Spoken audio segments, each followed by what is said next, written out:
Pope Francis, the 266th leader of the Roman Catholic Church and a transformative figure in global faith and social justice, has passed away at the age of 88. His tenure as the first pope from the Americas and the first Jesuit pope was marked by a deep commitment to the poor, environmental advocacy, and a pursuit of unity and reform within the church.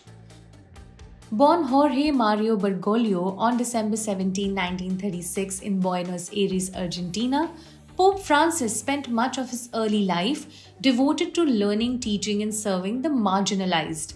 Ordained as a Jesuit priest in 1969, he rose through the ranks of the church, eventually becoming the Archbishop of Buenos Aires in 1998 and later a cardinal in 2001.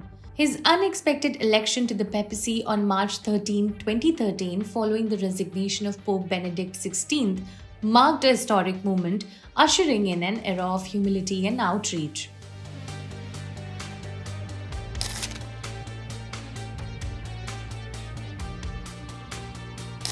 From the very beginning, Pope Francis distinguished himself through his simple lifestyle and hands-on approach.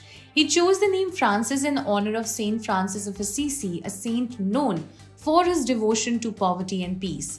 Rejecting the opulence of the papal apartments, he resided in the modest Casa Santa Marta, and he often embraced direct contact with the public, washing the feet of prisoners and personally calling people in distress.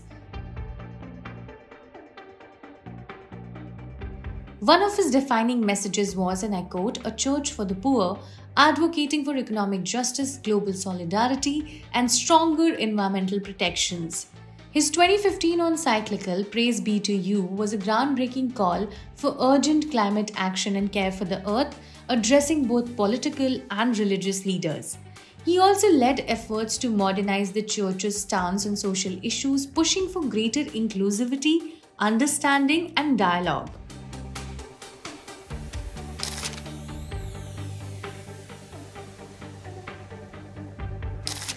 However, despite his widespread appeal, Pope Francis faced criticism from both traditionalists and progressives.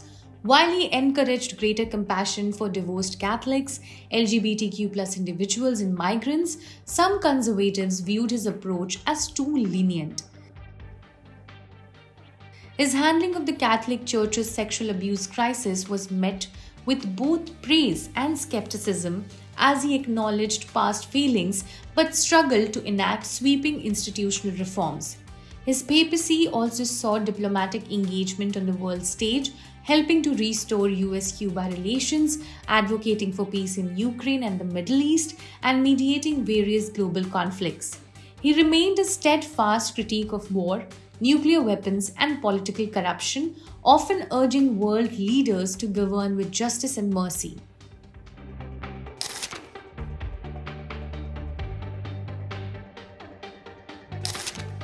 As he battled declining health in his later years, Pope Francis continued to lead with resilience, offering messages of hope and faith.